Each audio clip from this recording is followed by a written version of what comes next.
नहमदुहु व नुसल्ली व नुसल्लिम अला रसूलिहिल करीम अम्मा बाद फ़अऊज़ु बिल्लाहि मिनश शैतानिर रजीम बिस्मिल्लाहिर रहमानिर रहीम। मेरे मुअज़्ज़ज़ सामाईन इकराम, अस्सलामु अलैकुम व रहमतुल्लाहि व बरकातुहू। मैं अपने रब कायनात से ये दुआ करती हूँ कि मेरे जितने भी सुनने वाले हैं, रब कायनात सबको सेहतमंद, तंदुरुस्त और लंबी ज़िंदगी अता फ़रमाए। हम सब के हर मुश्किल परेशानियों तंगदस्तियों में मेरा रब कायनात हमारी मदद अता फ़रमाए। हमें ज़हनी, रूहानी, जिस्मानी अज़ियत और तकलीफ़ों बीमारियों से निजात अता फ़रमाए। हमें ज़हनी और रूहानी सुकून अता फ़रमाए। हमें बीमारी दुनिया से बचाकर बीमारी मदीना बनाए, और जो हम सब के हक़ों में बेहतर है मेरा रब कायनात हमारे लिए वो अता फ़रमाए, और जो हमारे हक़ों में बेहतर नहीं उसका ख्याल भी हम सब के दिलों से निकाल दे, और हम सब को अपनी रज़ा पर राज़ी रहने वाला बना दे। आमीन सुमा आमीन। माशाल्लाह से आज रबीउस सानी की 7 तारीख़ और जुम्मे का दिन है, पहला जुम्मा है, पहला मौका है। आप आज के दिन एक तस्बीह जिस अमल की मैं बताने लगी पढ़ लीजिएगा। दौलत, घर, जो भी आप चाहेंगे रब कायनात के हुक्म से इंशाअल्लाह आपको मिलेगा। जो आपकी सालों से हाजतें रुकी हुई हैं, जो सारी उम्र ना आपको मिल सका, इस वजीफ़े को पढ़ते ही इंशाअल्लाह अज़ीज़ उसके हुक्म से रब कायनात आपको अता फ़रमा देगा। अगर कोई फ़कीर भी इस वजीफ़े को पढ़ लेता है तो उसको भी रब कायनात इतनी दौलत अता फ़रमाता है, उससे भी कभी किसी चीज़ की कमी नहीं रहती। आप भी इस वजीफ़े को मोजज़ाती, पावरफुल, मुजर्रब वजीफ़ा है, इसको आप आज के दिन स्किप मत कीजिएगा, छोड़िएगा मत। जैसे वीडियो मिले फ़ौरन पढ़ लें। अगर फ़ौरन किसी मजबूरी की वजह से ना पढ़ सके तो इस वीडियो को अपने पास सेव कर लो। जैसे ही आपको टाइम मिले तो इस वजीफ़े को लाज़मन पढ़िएगा और पढ़ कर देखिएगा कि रब कायनात आपकी ज़िंदगी को कैसे बदल देगा अपने हुक्म से। आप इस वजीफ़े को आज के दिन किसी भी मकसद के लिए पढ़ सकते हैं। रब कायनात के गैबी ख़जानों से दौलत लेने के लिए पढ़ सकते हैं। आपका अपना घर नहीं, घर ख़रीदने के लिए पढ़ सकते हैं। आपके घर में लड़ाई झगड़े रहते हैं, नचाकी परेशानी, मुफलिसी, गरीबी है, उसके लिए पढ़ सकते हैं। आपकी औलाद नहीं या आपकी औलाद नाफरमान है, उसके लिए पढ़ सकते हैं। आपके ऊपर बहुत ज़्यादा कर्ज़ है, उतरने का सबब नहीं बन रहा, या आपने अपनी कीमती चीज़ या पैसे किसी को दिए वापस नहीं कर रहे, उसके लिए पढ़ सकते हैं। आपकी शादी नहीं हो रही या आपके बच्चों की शादियाँ नहीं हो रही, उसके लिए पढ़ सकते हैं। आप इस वजीफ़े को, आपका अच्छा भला कारोबार चलता वो अचानक से बंद हो गया, उसके लिए पढ़ सकते हैं। आपके घर में कोई बहुत ज़्यादा बीमार है या आप ख़ुद बीमार हैं, उसके लिए पढ़ सकते हैं। आपके पास अच्छी जॉब नहीं, जॉब लेने के लिए पढ़ सकते हैं। आपके घर में, आपकी ज़िंदगी में सुकून नहीं, आपके कारोबार में, दौलत में, रिज़्क़ में बरकत नहीं, उसके लिए पढ़ सकते हैं। आपका इस वजीफ़े को आपके ऊपर जादू टूना, बंदिश, नज़र बद, हासद, कुछ भी उसको ख़त्म करने के लिए पढ़ सकते हैं। मतलब किसी भी मकसद, किसी भी हाजत, किसी भी मुराद के लिए पढ़ सकते हैं। मगर जब पढ़ने लगे तो रब कायनात की ज़ात पाक पर यकीन कामिल रख के पढ़िएगा। कहते हैं कि यकीन कामिल होता है, पीर कामिल नहीं होता। और अच्छी नीयत रख के पढ़िएगा कि रब कायनात कुरान पाक में इरशाद फरमाता है, इन्नमल अमालु बिन्नियात, कि जो अमलों का दारोमदार होता है वो नीयतों पर होता है। अगर हमारी नीयत अच्छी है तो हमारा अमल भी अच्छा होता है, और अगर हमारी नीयत ही अच्छी नहीं तो हमारा अमल भी अच्छा नहीं होता। चाहे हम जितनी मर्ज़ी मेहनत कर ले, जितनी मर्ज़ी कोशिश कर ले, हमें उसका फल, उसका अजर अच्छा नहीं मिलता। इसलिए अच्छी नीयत रख के, पुख्ता यकीन रख के, और 5 वक़्त की नमाज की पाबंदी लाजमन रखिएगा। फिर इस वजीफ़े को कीजिएगा। और वजीफ़ा करते वक्त आपके दिलों में, जहनों में ऐसा वसवसा नहीं आना चाहिए कि हम ये अमल कर रहे, पता नहीं हमारी मुराद पूरी हो या ना हो। ऐसा हो नहीं सकता कि हम रब कायनात के किसी इस्म का, कलाम पाक का वजीफ़ा पढ़े और हमें कामयाबी ना मिले। ये हमारे ईमान की कमज़ोरी जिसकी वजह से हमें नाकामी मिलती है। आपने सिर्फ अमल करना, उसका फल, उसका अजर देना उस ज़ात पाक का काम है, क्योंकि उसके दस्ते कुदरत से कोई चीज़ बाहर नहीं। उसके कुन कहने की देर हर फ़याकुन हो जाता है। आपने अमल करने के बाद उसके कुन का इंतज़ार करना। इंशाअल्लाह अज़ीज़ रब कायनात अपने हुक्म से आपकी तकदीर के बंद तालों को खोल देगा, नसीब के सितारों को चमका देगा। आपकी ज़िंदगी में ऐसे ऐसे मोजज़े अता फ़रमाएगा कि आप खुद देखकर हैरान रह जाएंगे। आपको कभी किसी चीज़ की कमी नहीं रहेगी इंशाअल्लाह अज़ीज़ उसके हुक्म से। अगर वीडियो अच्छी लगे तो इसको लाइक ज़रूर कीजिएगा और आगे भी शेयर कर दीजिएगा, ताकि किसी दूसरे को हमारी वजह से फ़ायदा और हमारे लिए सदका जारिया बन जाए। और जो नए हैं इस चैनल पर, इस चैनल को सब्सक्राइब कर ले, बेल आइकन को भी दबा ले, ताकि मेरी अगली आने वाली वीडियो आप तक पहुंच सके।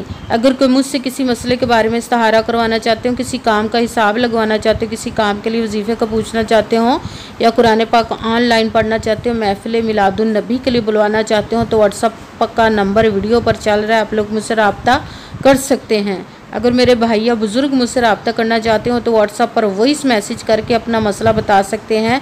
अगर बहनें या माएँ मुझसे रब्ता करना चाहती हों तो व्हाट्सअप पर वॉइस कॉल करके मुझसे बात कर सकती हैं, अपना मसला बता सकती हैं। आपने वजीफ़ा करने से पहले कमेंट्स में अपना नाम, जहाँ पर रहते उस जगह का नाम और अल्लाह पाक का एक नाम ज़रूर लिखना, ताकि मैं भी आप लोगों के लिए दुआ कर सकूं और फिर वजीफ़े की भी आप लोगों को इजाज़त मिल जाएगी। आपने वजीफ़ा करने से पहले पूरी वीडियो को ध्यान के साथ सुन के समझ के फिर वजीफ़े को करना। ऐसा ना हो कि वीडियो को स्किप कर करके छोड़ के सुने और फिर कोई बात रह जाए और आप वजीफ़ा करें, ठीक ना हो। आपने ना तो किसी अमल में कम करके पढ़ना, ना ज़्यादा बढ़ा कर पढ़ना है। अगर कम या ज़्यादा कर देते तो वो हमारा वजीफ़ा ठीक नहीं होता, हमें कामयाबी नहीं मिलती। इसीलिए आपने जिस तादाद और जिस तरतीब के साथ मैं आपको वजीफ़ा बताने लगी हूँ, उसी तादाद और उसी तरतीब के साथ आपने इस अमल को पढ़ना है। आप इस अमल को आज के दिन किसी भी वक्त पर किसी भी जगह पर बैठकर पढ़ सकते हैं, घर में, ऑफिस, मदरसा, यूनिवर्सिटी, कॉलेज, शॉप पे। मगर जब पढ़ने लगे बिल्कुल खामोशी, तवज्जो, सुकून के साथ पढ़ने के वजीफ़े के दरमियान ना तो आपने किसी से बात करनी, ना उठना, ना फ़ोन इस्तेमाल करना है। अगर हम वजीफ़े के दरमियान किसी से बात कर लेते, उठ जाते तो वो हमारा वजीफ़ा ठीक नहीं होता, हमें कामयाबी नहीं मिलती। इसलिए आपने जिस तादाद और जिस पूरे वजीफ़े को पढ़ने के बाद आपने किसी से बात करनी, उठना या कि फ़ोन इस्तेमाल करना है। आप इस वजीफ़े को आज के दिन किसी भी वक्त पढ़ सकते हैं, किसी भी नमाज के साथ पढ़ सकते हैं, नमाज के अलावा भी पढ़ सकते हैं। अगर नमाज के साथ पढ़ रहे तो नमाज मुकम्मल पढ़ने के बाद, दुआ मांगने के बाद आपने इस अमल को पढ़ना है। अगर नमाज के अलावा पढ़ रहे तो बावजू होकर ऐसी जगह पर बैठ कर पढ़ना जहाँ बिल्कुल खामोशी, तवज्जो, सुकून के साथ आप इस अमल को पढ़ सकें। जब अमल करने के लिए आप बैठ गए तो एक मरतबा आपने दुरूद पाक पढ़ना। कोई सा भी दुरूद पाक पढ़ सकते हैं, मगर दुरूद इब्राहिमी जो नमाज में पढ़ा जाता है वो वाला दुरूद पाक पढ़ ले तो ज़्यादा बेहतर, वरना कोई सा भी दुरूद पाक आप पढ़ सकते हैं।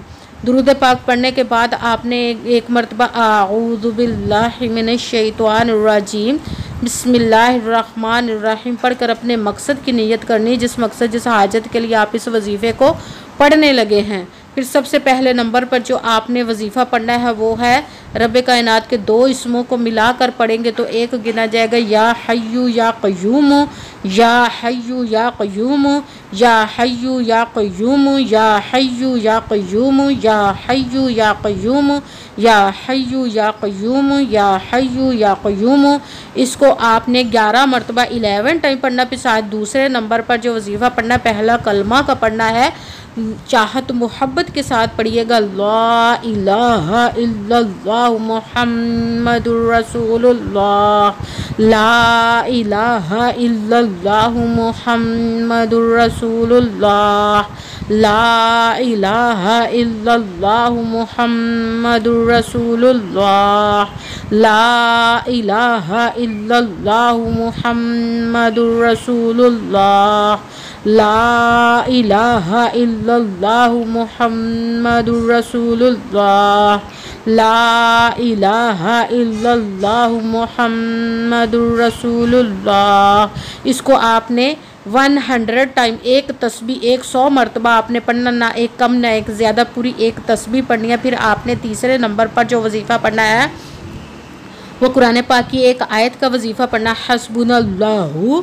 व निअमल वकील, हस्बुनल्लाहु व निअमल वकील, हस्बुनल्लाहु व निअमल वकील, हस्बुनल्लाहु व निअमल वकील, हस्बुनल्लाहु व निअमल वकील, हस्बुनल्लाहु व निअमल वकील, हस्बुनल्लाहु व निअमल वकील। इसको आपने 11 मरतबा 11 टाइम पढ़ना है।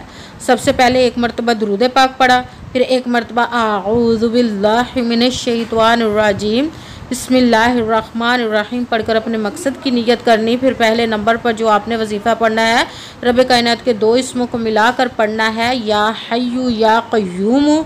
इसको आपने 11 मरतबा 11 टाइम पढ़ना। फिर साथ दूसरे नंबर पर पहले कलमे का ला इलाहा इल्लल्लाह मुहम्मदुर रसूलुल्लाह, इसको आपने 100 मरतबा 100 टाइम एक तस्बीह पूरी पढ़नी, ना एक कम ना एक ज़्यादा। फिर तीसरे नंबर पर जो वजीफ़ा पढ़ना वो कुरान पाक की एक आयत का वजीफ़ा पढ़ना, हस्बुनल्लाहु व निअमल वकील। इसको आपने 11 मरतबा 11 टाइम पढ़ना। फिर वही दुरूद पाक पढ़ना जो दुरूद पाक आपने वजीफ़ा शुरू करने से पहले पढ़ा था। जब दुरूद पाक पढ़ लिया, अब आपका वजीफ़ा मुकम्मल हो गया। अब आपने दोनों हाथों को रब कायनात की बारगाह अक़दस में बुलंद कर लेना। सबसे पहले अपने गुनाहों की बख्शिश की दुआ मांगनी। फिर जिस मकसद जिस हाजत के लिए आपने इस वजीफ़े को किया उसकी खूब दुआ कीजिएगा और दुआओं में मुझे भी याद रखिएगा, मेरे लिए भी दुआ कीजिएगा। जज़ाकल्लाहु खैरा। जिस मकसद जिस हाजत के लिए आपने इस वजीफ़े को किया, रब कायनात अपने हुक्म से, अपने प्यारे महबूब के सदका से, अपने कलाम पाक और इसमें मुबारक के सदक़े और इस प्यारे प्यारे माह मुबारक रबीउल सानी और जुम्मतुल मुबारक के सदक़े आपकी तमाम नेक और जायज़ हाजात को कबूल व मंजूर अता फ़रमाए। आमीन सुम्मा आमीन। अस्सलामु अलैकुम व रहमतुल्लाहि व बरकातुहू।